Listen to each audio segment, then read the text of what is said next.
Welcome back, everyone.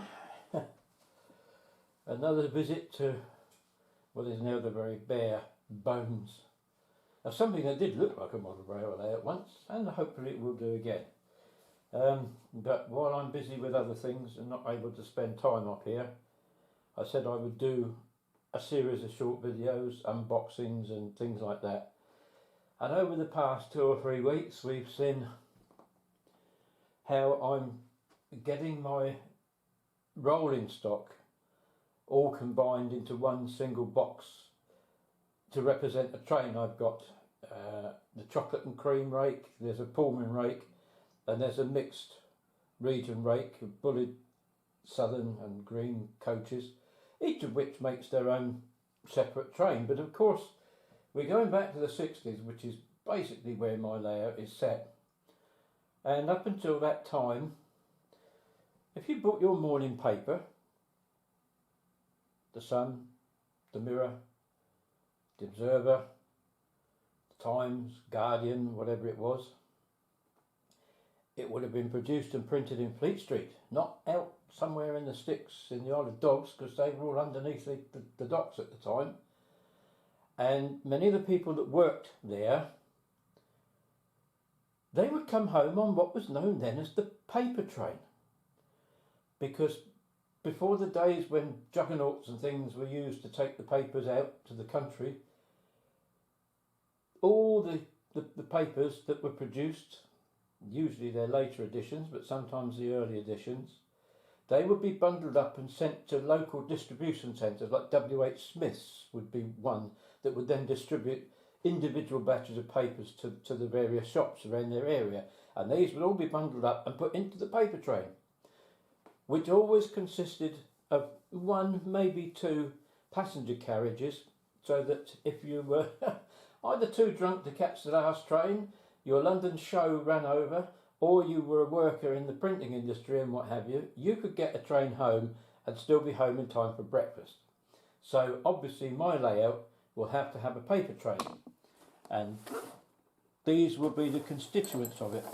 So I do actually have, it's not got any markings on it, but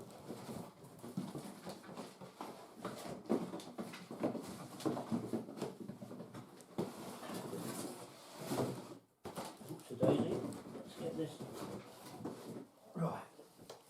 That will leave one box.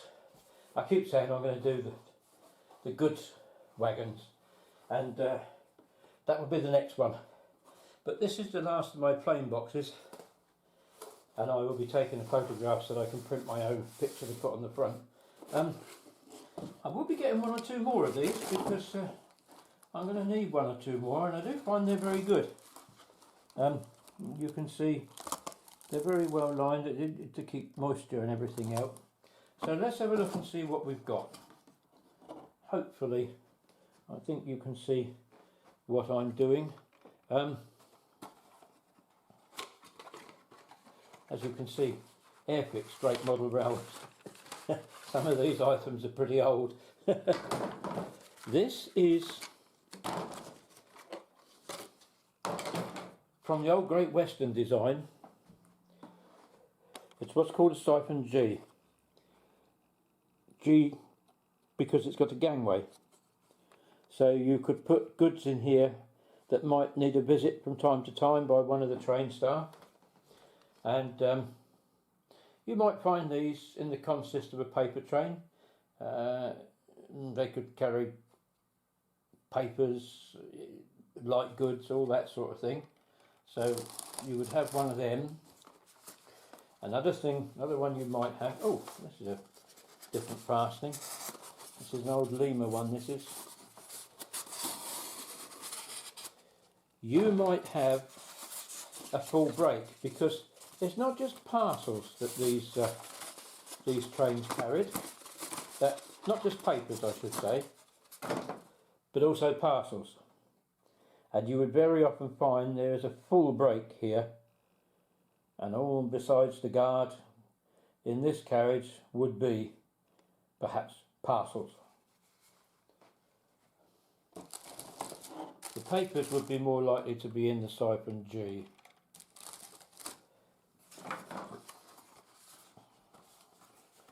And as I say, there would always be at least one carriage, and here we are, and this is somewhat unusual because the Great Western designed a set of coaches for, I think they only had just a very few sets of them, what they called the centenary coaches. You'll see that here, where am I? There, with the end bits recessed, as you can see there. And these were used on special trains, originally things like the Cornish Riviera. They called them centenaries. I'm not sure what they were centenaries of. My memory fails me now, but they were built, you know, fairly late on. We interrupt this programme to bring you a special information bulletin. The centenary coaches were built in 1935, and they actually celebrated the centenary of the Great Western Railway. However, Collett only built 26 of them, and for many years they operated solely on the Cornish Riviera Express. And then, as I explain here, they went on to other express routes, such as the ones with the boards on the coach. And then, of course, as soon as we got more towards the Mark 1s and Mark 2s, these were relegated to work such as paper and mail trains, secondary branch lines, and then they were eventually scrapped. And in latter days, they'd find their way onto crack expresses after becoming part of British Railways. You could see they were very often downgraded to other duties, but still had their boards on. You see, this one is Paddington, Newport, Cadiz, Abertowey, Cardiff and Swansea. Although it has a guard's brake in it, that could be used for extra parcels or papers, and a few seats for the passengers. Probably to sleep it off on the way home. And finally, this.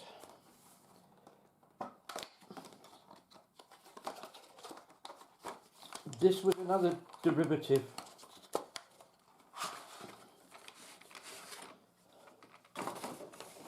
The Great Western tended to label their things. You had the fruit D's, and then little vans with the E and F, and then you had the siphon G with the gangway. You will see this is the same siphon design. This is a siphon H. And you might find that empty milk churns or something will be delivered back in these, ready to be returned full at some other time. But otherwise, general stuff, maybe even fish, but I wouldn't like the smell inside. Anyway, that would be a typical paper train. Papers, mail and other light goods, which would leave all the London termini somewhere around 1 or 2 o'clock in the morning. Heaven knows what time they got to Penzance with the papers, but that was those days. So yes, I now have a paper train as well, and I suppose you want to see it running, don't you? Well, I better do that for you then, hadn't I? Right, now we need to imagine in this scenario that the previous engine broke down in the confines of the ruined Nevard's Telling station. So an extra engine, nowadays they call it a Thunderbird, but a relief engine has been called for. And so let me introduce you to the British Railways Type 2 Bobo Sulzer engine locomotive D7696,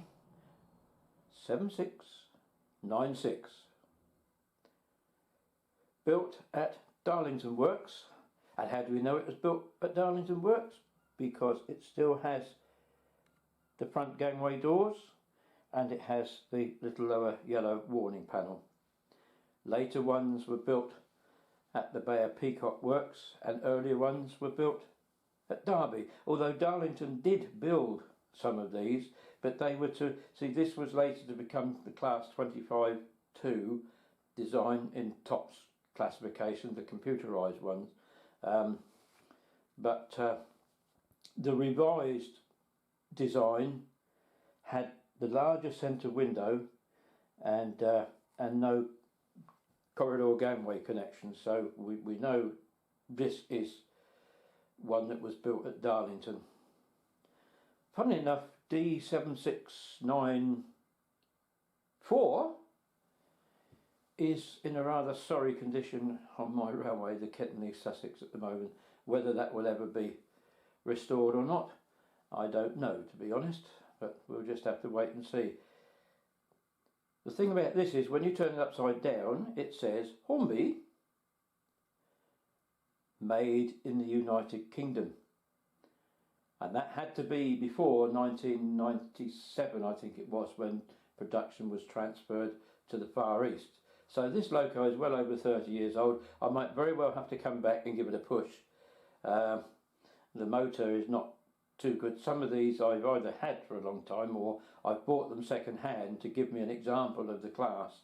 I will eventually replace it by something a bit more modern, preferably with sound, but I'm not going to pay the retail prices that manufacturers want today. I will bide my time and buy a good second-hand example from a proper model shop where you know the locomotive has been tried and tested and what have you. That's no offence to places like eBay. I've bought some very, very good things off of eBay, but very soon they're going to start imposing a buyer's premium. And that then gets us into the realms of where there are other auction houses that buy and sell model railway products. And you have to think to yourself, how much am I prepared to bid? You see, what will happen is, I think, either the sellers won't get the money for their item that they previously would, because buyers like me won't be prepared to put that up.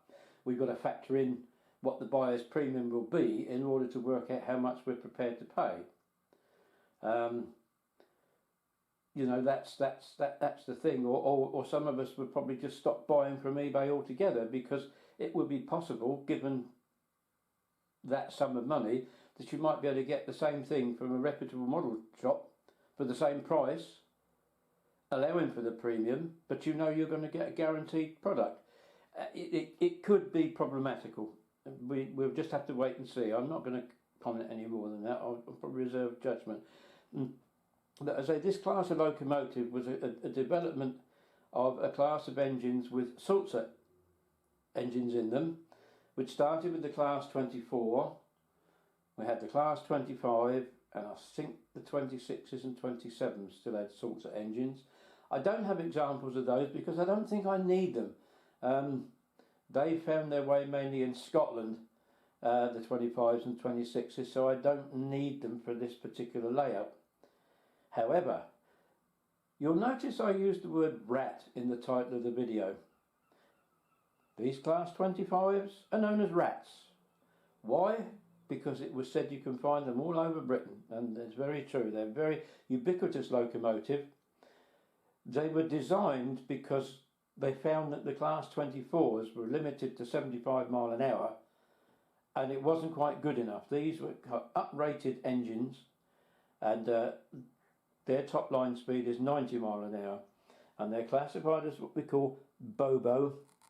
You have two powered axles on each bogie.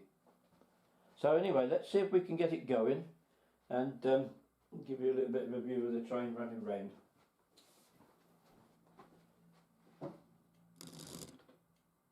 Sorry for all the spill, but I have to try and remember it. Come on, mister, that's it.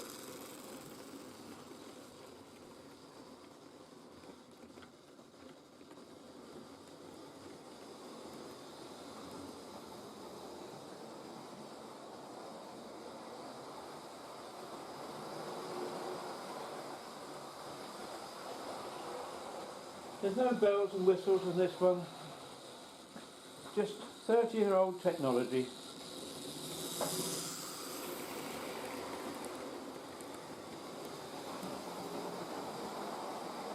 And that's the kind of train that would have taken you home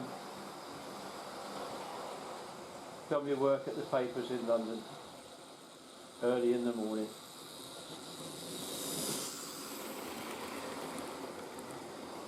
And if I remember correctly, you could actually still use a cheap day return to get back on the paper train, even though it would be the following day.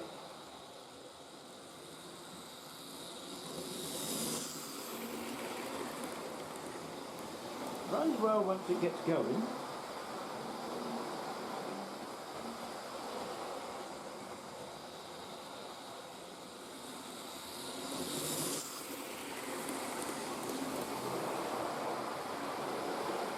Be a bit careful, don't let it go too fast. We don't have any derailment. Let's try and slow it down a bit again now. I'll give it a slow run past. Now you can take a clearer look, that's it.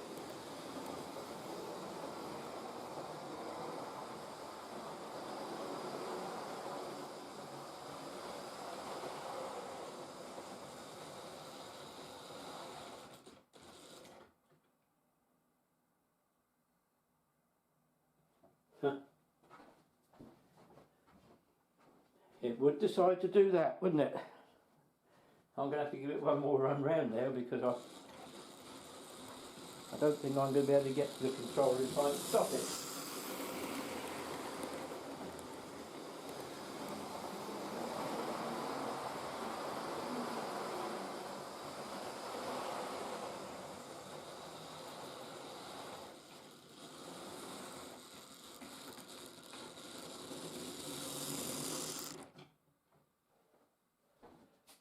Can't do better than that, I'm afraid.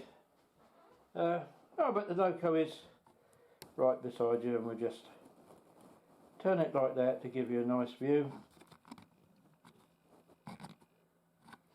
So if you ever wondered what was meant when you hear railway people talking about rats on the line, you've now seen a rat. Sorry the videos currently are a bit boring.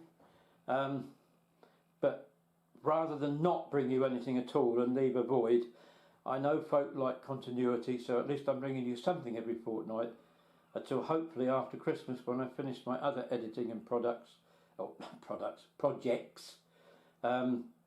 I can start. I've got all the track ready to, the new track ready to lay down. I'm just going to get some track pins and one or two other little bits and pieces which I shall hope to have before the new year. And then we can get cracking on putting the track down and starting to build something that looks a bit more like a model railway once again. So in the meantime, thank you for your understanding. I'm quite amazed how many of you look in, but I'm grateful that you do.